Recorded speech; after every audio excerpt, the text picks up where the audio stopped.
This week we are back with more Monster Hunter topics, and this time around I really want to discuss more about subspecies monster. Since I think this specific feature of the Monster Hunter game is not addressed very well throughout the Monster Hunter series. What are subspecies monsters anyway? Well, if we talk about the game lore, according to the game, it is an alternate form of a monster that is usually different in colors and more aggressive and dangerous compared to their normal counterparts. And also, these changes are caused by the environmental factors or adaptive evolution that cause mutation and make them like that. The ideas of having subspecies monsters is actually good on the surface for the game, since we are getting more weapons and armor options, more gameplay hours, more immersion, and many other reasons. However, I think there are a couple of reasons when subspecies are good and some reason when they're actually bad. And in this video, I want to talk briefly about what makes a good subspecies monsters and what makes a bad subspecies monsters. Well, let's always start with the negative, shall we? I want to start with the bad stuff so we can rant about the good stuff and end this on a more positive note. So, what makes subspecies bad? I think hard about it, but I can only come up with two reasons.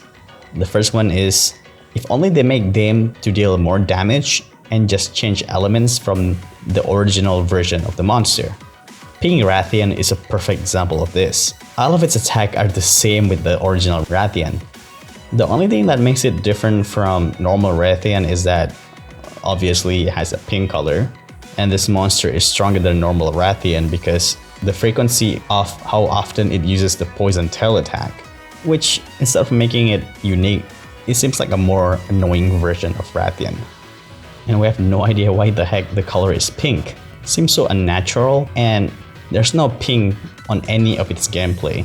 So I know it's like the very base subspecies monster, unlike one of the very earlier Monster Hunter games. I think it's like Monster Hunter 3. So I know that it doesn't have that much like complicated explanation and gameplay variety, which is most likely due to the technical limitation of the old hardware back then. But even when it's translated to Monster Hunter World, Pink Rathian doesn't seem to be anything special. And there's another good example of monster that I want to talk about. It's the one that changes element only, like Purple Ludroth, for example. Once again, it's also another old monster. All its attack animations are the same with the original Ludroth, with the only difference that instead of spitting water, it spits poison. This kind of subspecies I think is the worst kind because the only thing that makes it different from normal monsters are just how often it spams its most powerful attack, or some of the attack that's supposed to, for example, breathe fire will end up breathing water or something like that.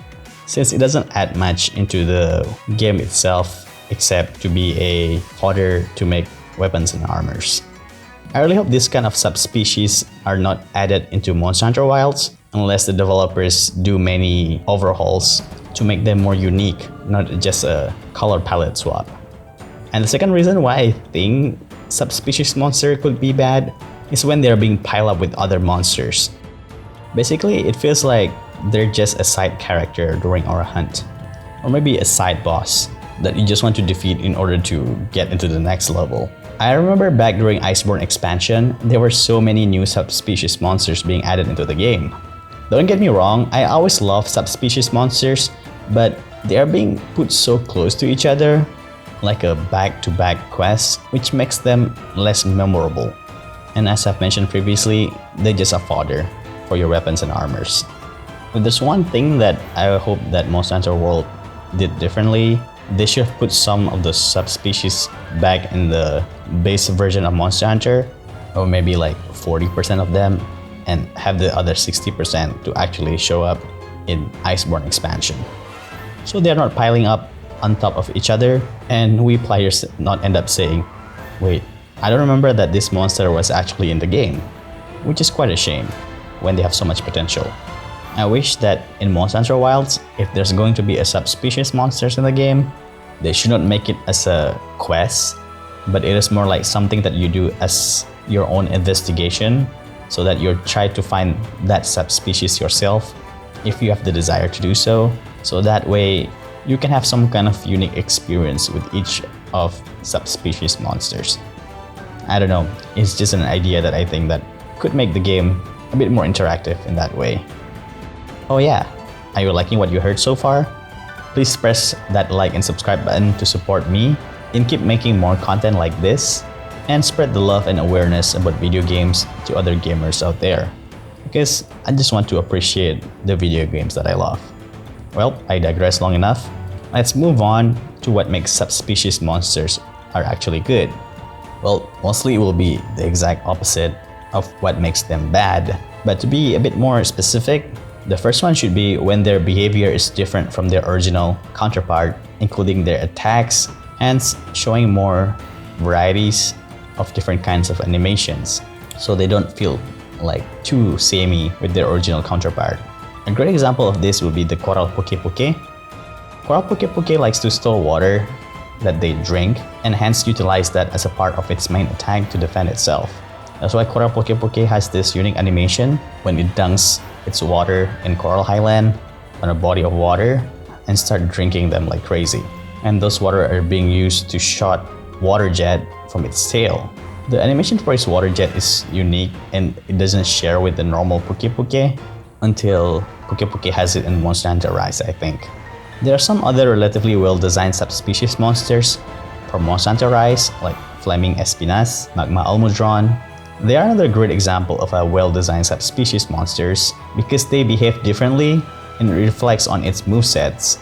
And you can actually feel and see that they're actually a stronger version of their original counterpart because it does more than just dealing more damage or using their ultimate attacks more often.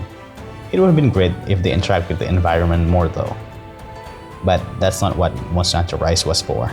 Assuming there's going to be a change on how monster hunters are going to interact with the environments for Monster Hunter Wilds, monsters should utilize their environments more as part of their mechanism, like Coral Poke, and I really hope that the developers will consider this if they're bringing the subspecies monsters back.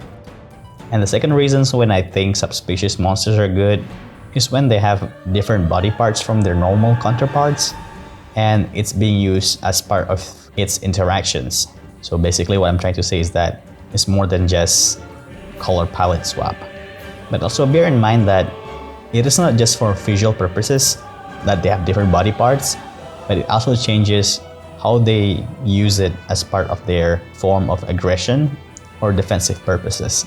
My favorite example of how this is being done right will be the Ascetic Glavenus.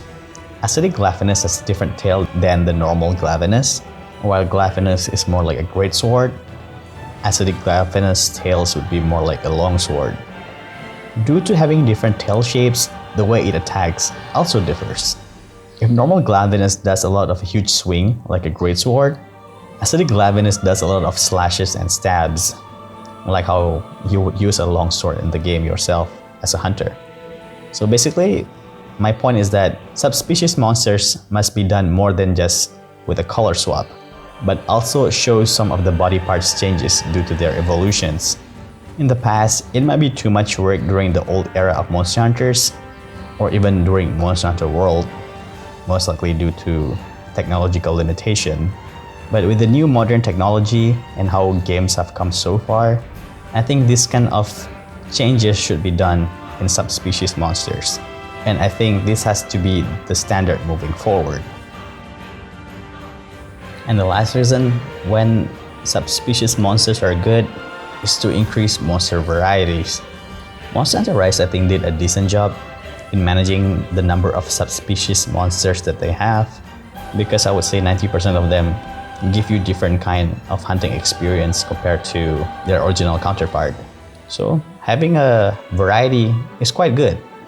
And as a geek myself, having subspecies really expand the world of Monster Hunter, which I really care about. We could see what the harsh environment does to the monsters and what they evolve to. It makes the world of Monster Hunter to be more alive and immersive. Well, many casual players probably don't care about the point I just made, but basically, more monsters are being designed the right way to fight with means more enjoyment you get from playing the game. More weapons that suits your taste and style could be crafted. More cool armor that you want to wear will be available to you. And of course, more gameplay hours. So basically, in a sense, it will make the game worth your bucks a bit more if it is ever so slightly. So, in conclusion, should subspecies monsters be added in wilds? In my opinion, absolutely. Basically, subspecies monsters are great to have in Monster Hunter game overall, if they are being handled correctly, that is. Not only it provides you with more monsters to hunt, more equipment choice, but also makes the world of Monster Hunter seems more alive with many different kinds of monsters that has survived through many generations to the point they have evolved. It makes the game feel to be so much more immersive, at least for someone like me that appreciate the game outside just the gameplay loop of hunting. Well, that's another Monster Hunter video wrapped up. Only planning this to be a Strive To Rant videos, but end up talking way too much about subspecies monsters, so it becomes a long video instead. And thank you so much for listening all the way. As always, leave a like and subscribe to my channel. I will try upload Strive To Rant videos once a week, ranting and discussion my thoughts in video form less than 10 minutes, and I upload a long video once every 2 weeks. So if you want to hear more about Monster Hunter topics, press that bell notification button to get notified for that. Until the next video, stay sharp, hunters.